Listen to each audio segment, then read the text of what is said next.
Planning a fishing trip shouldn't feel like a full-time job. With FishingBooker.com, you can find and book the perfect fishing trip within minutes.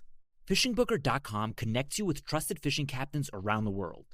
Booking is fast, easy, and secure, with access to verified customer reviews, loyalty rewards, and around-the-clock customer support. Everything you need to book with confidence is in one place. So head to FishingBooker.com and start planning your next fishing adventure today. By the time I hit my 50s, I'd learned a few things, like how family is precious. Work can always wait. And 99% of people over 50 already have the virus that causes shingles. Not everyone at risk will develop it, but I did. The painful, blistering rash disrupted my life for weeks. Don't learn about your shingles risk the hard way. Talk to your doctor or pharmacist today. Sponsored by GSK.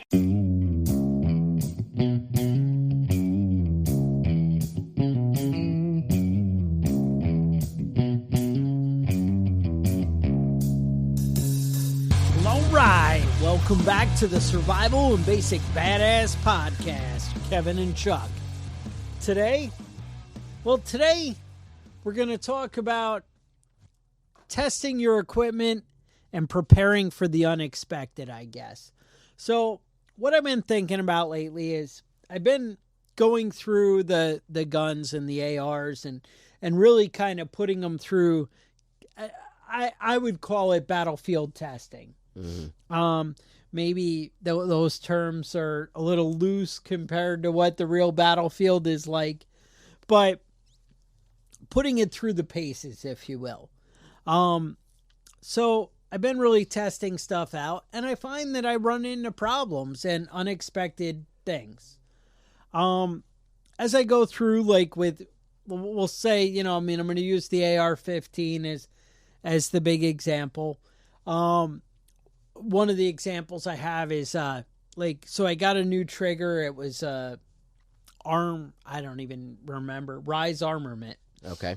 And turns out when you buy this trigger, if you bought it new, it came with little set screws. The trigger pins that hold the trigger in place actually had a screw in from the outside that held it into place, and they would lock it. Well, the one I bought off eBay or whatever didn't have that. The guy put that in his pocket and then sent this thing out. And it also didn't come with any directions. So I put it all together, and I think I'm cool. And I go out, and I'm shooting, and it's all right for a little bit. And then all of a sudden, it doesn't eject. Right, it jams rounds. It jams.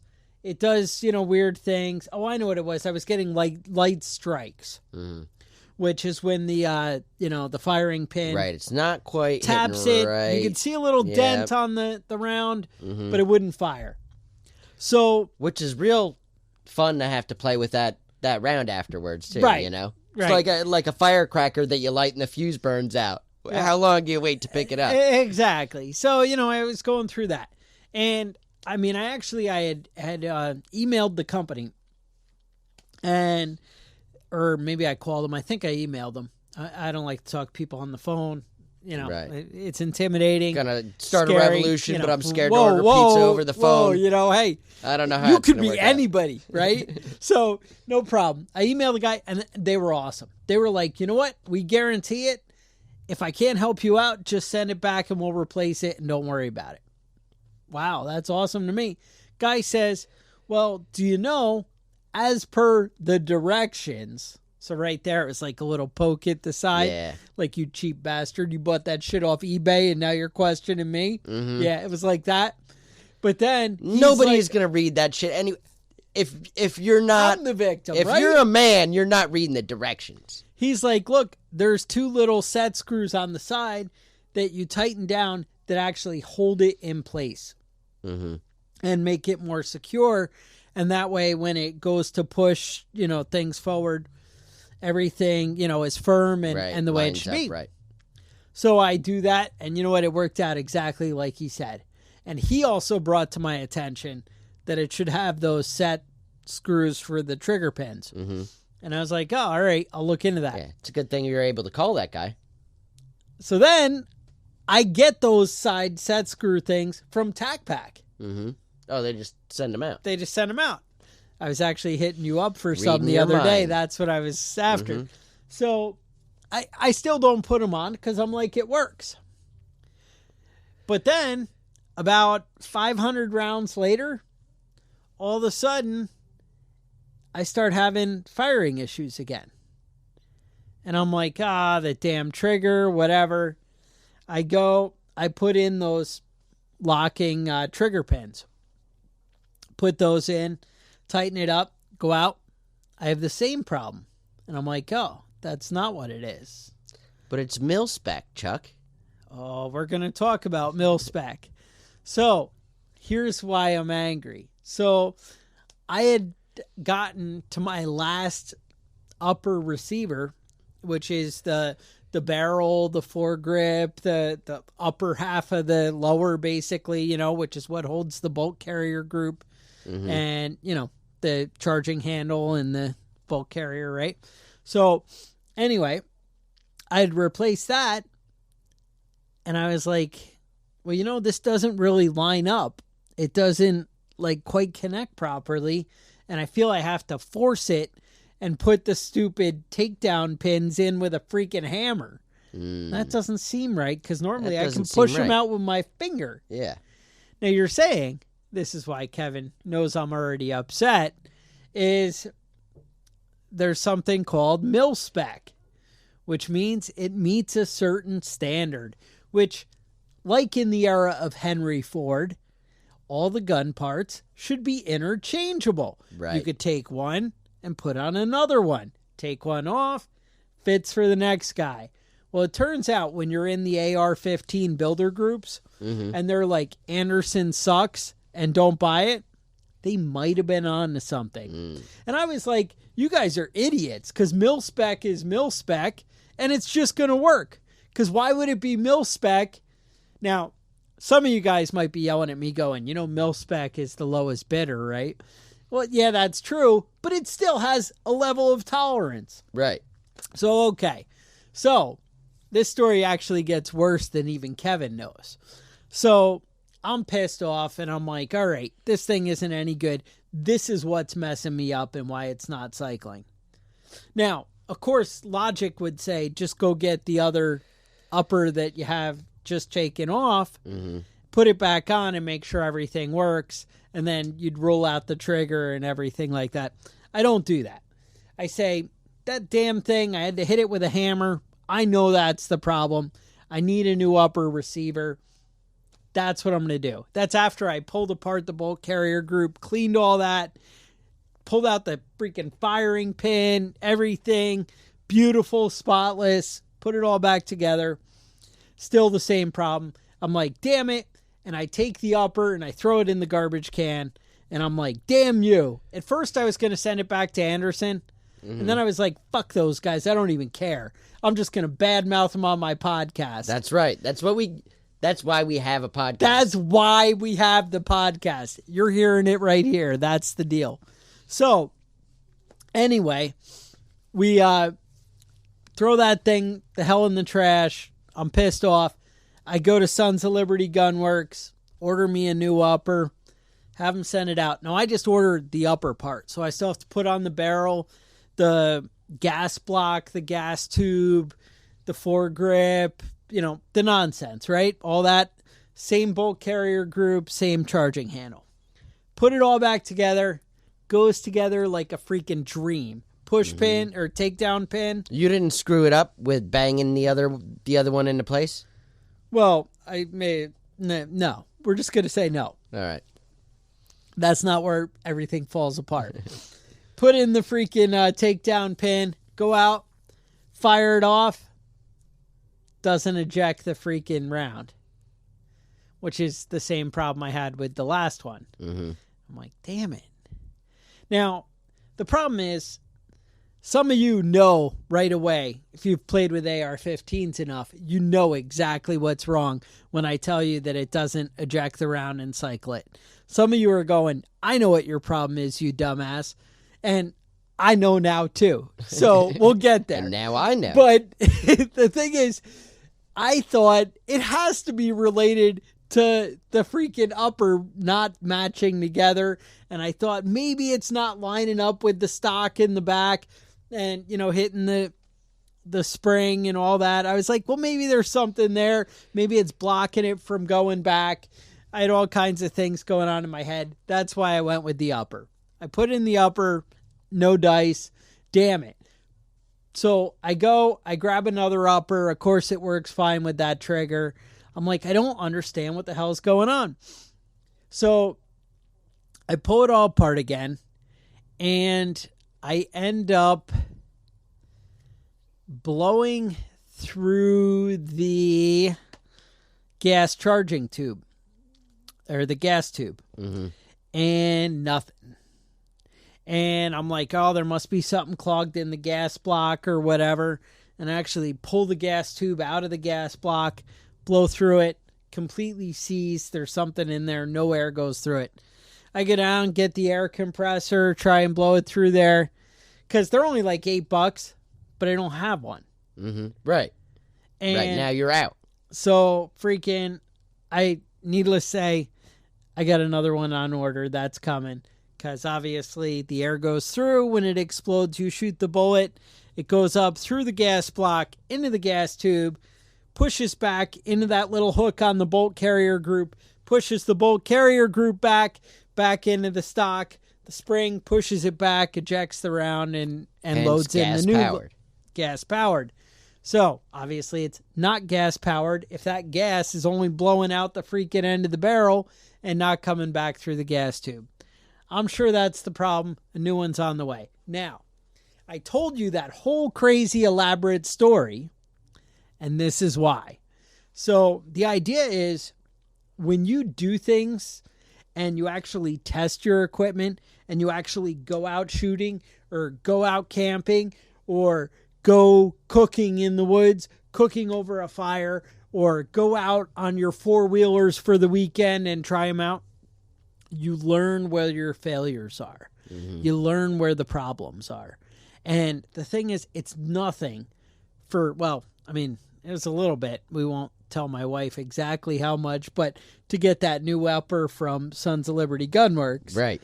But it's easy for me to just, 2 seconds on the internet and I have it in 3 days. Then the gas tube. Primary arms, $8, and I actually ordered 2, so I have another one sitting on the shelf. Right. Bam. And one was $8, one was $15. I figured I'd buy 2 from 2 different companies. But you learn these you things. Never know. You don't know what you're going to need until you need it. Exactly. And the thing is, like, you gotta test your gear. And it's not just the testing your gear. Like, it's not, I bought this fancy knife and I go out and I whittle with it or whatever. But you got to go out and do. And that's the thing. Like, when you go camping, you're like, oh, shit, I forgot. Right. Well, when I try and do at least 1 week camping trip every year with the entire family. Get them out there, use all the equipment. And the most recent time I got a new tent, big 8-man tent, all the stuff. It's a little bit heavy, but I mean, that's what 8-man tents are. And had to set it up, and it was raining. And it was not just a regular tent. This was a yurt. Yeah. Fancy. That is fancy. But I've never put a yurt up before. No. And it was raining, and it took about 3 hours. And by the time it didn't take 3 hours, probably took a half hour. But it felt like 3. It felt like 3 hours. And by the time I was done, the whole damn tent was full of water. Yes. Because I'm an idiot and I don't know how to put a tent up. Yes. And that's the problem that you have when you are using new equipment. That's fine. It's fine to figure that out when you can walk back to your car. Exactly. And then drive into town and say, fuck it, we're staying in a hotel. Right. Or and we're going home. That's not what I did. Right. But I could have. You could have if it was that bad. Or, oh shit, I forgot bug spray. Or, oh shit, I forgot sunblock. Right. Because you know what? When you go out the wrong time of year and you forgot the sunblock, you're like, that really messed me up. Right. Sunburn sucks, and so do bug bites. You know, or blisters on your feet when you go hiking because you're like, yeah, I got my cool boots and I'm going to do it, but I've never done it before. And this is the first time I'm wearing my boots.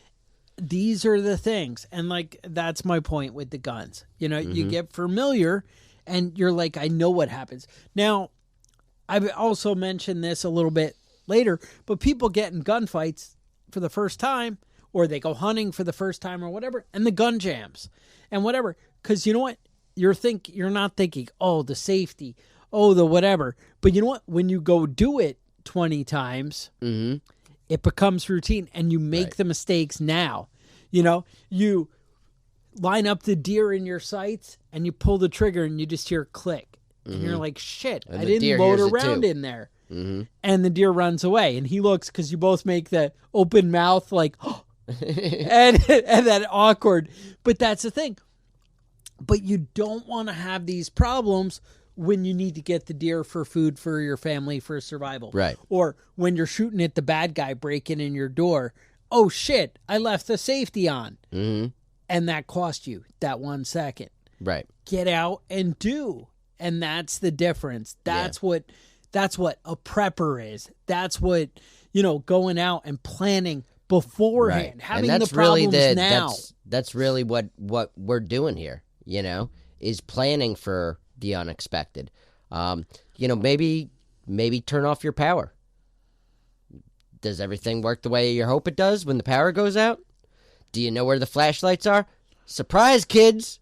There's no lights, and it's it's 7 o'clock at night, sun's down. Do you know how to find a flashlight?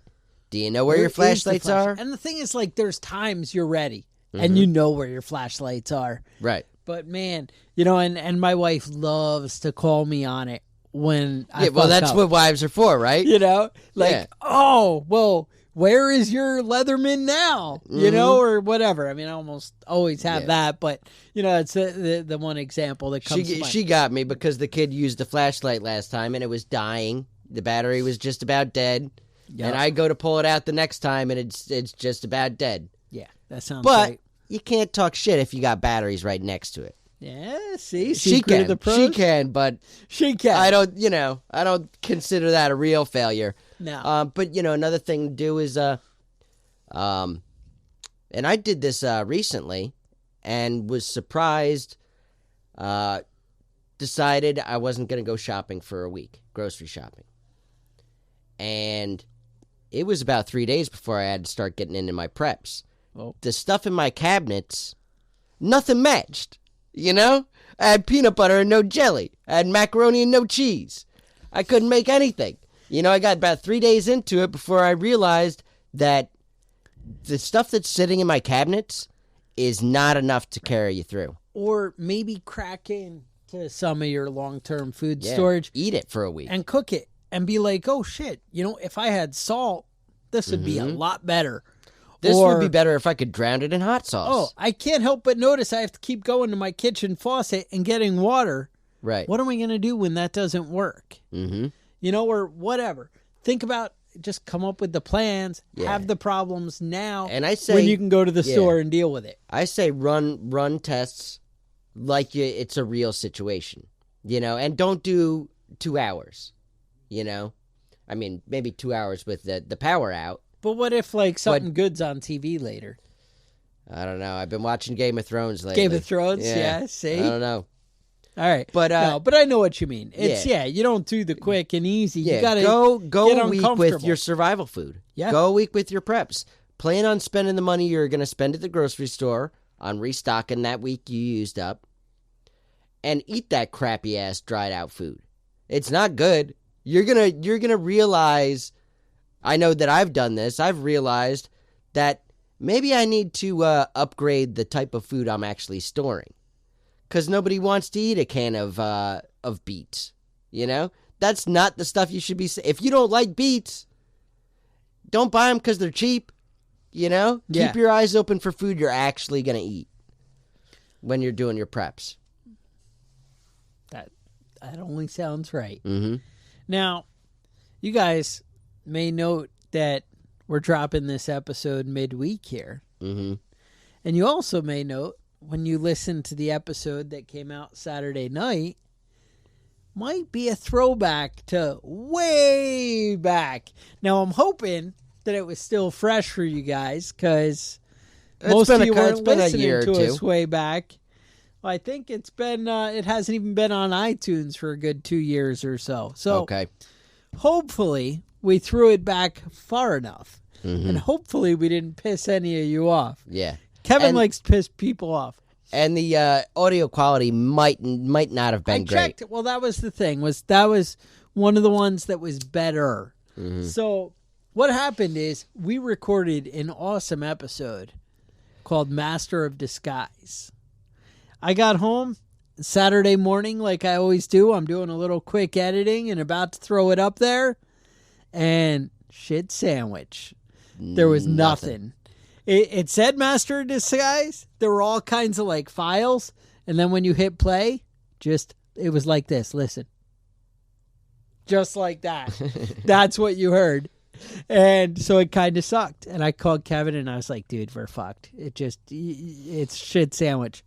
So we did just record an even more spectacular Master of Disguise episode, which will be released Saturday. As always, as expected. But we also didn't want to cheat you guys. And this is the first time we were able to get together to remedy the situation. So we threw this bonus mini episode. Not that mini. We're probably in that 25-minute neighborhood. So we're not that many. But so you don't forget that we still love you. We do still love you. I mean, Kevin, a little bit less. Sometimes he's like, fuck those guys. You know, because when you send the hate mail. Well, the thing is, I know what you did there. I just hate white people. Is that what it is? That's the problem, yeah. Or people who are follically challenged and don't have the appropriate amount of facial hair. Yeah. You know trash. Who you are. You're trash. So, with that, go spend your money at TAC Pack. Sign up on Patreon. If you do want to send us some hate mail, preppingbadass@gmail.com. Okay. I read all your hate mail, and I even respond to the hate mail. He does. And usually in a polite manner. I like it. Kevin is pretty polite. You know, he's Mr. Congeniality. Yeah. The trick is, I'll tell you the trick to this, What Chuck. is the trick? You just don't give a shit about what anybody says. Then nothing bothers you. There you go. You see, I'm like, oh, yeah, yes, sir, yeah. Yeah, I'll do just what you want. And then I fucking charge the shit out of them when I'm at work. Yeah. I'm like, yeah, motherfucker, you'll get yours. And oh, yeah, that's going to be $1,000 repair today, my friend. Sorry. You know, I did what I could do, but parts are so damn expensive. What are you going to do? What are you going to do? Also, we'll try and see if we can step it up on the YouTube. Maybe I hear videos are the future. Videos are the future. So, with that, and also, sorry, if you guys get lonely and you're missing, well, I feel like I need new Chuck and Kevin all week, every week. Maybe you check out the Facebook group. That's right. I don't Facebook a lot.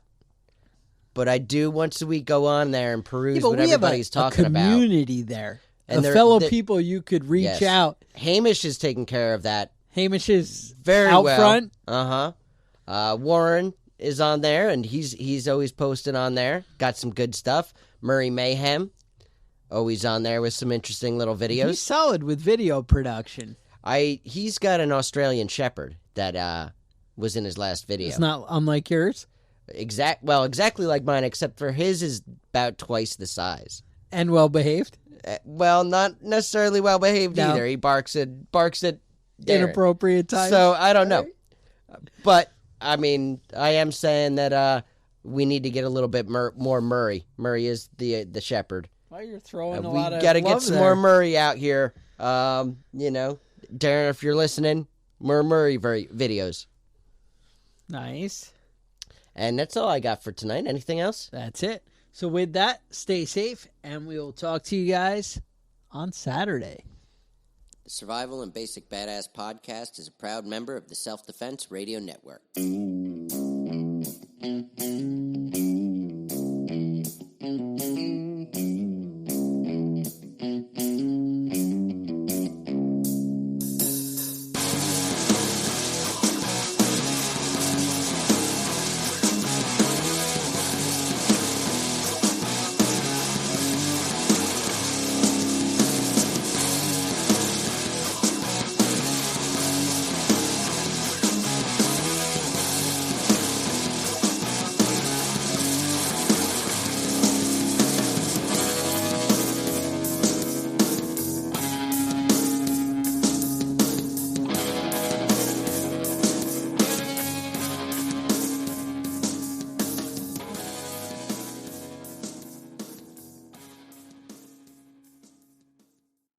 Planning a fishing trip shouldn't feel like a full-time job.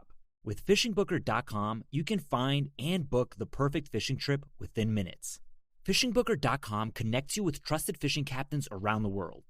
Booking is fast, easy, and secure, with access to verified customer reviews, loyalty rewards, and around-the-clock customer support. Everything you need to book with confidence is in one place. So head to FishingBooker.com and start planning your next fishing adventure today.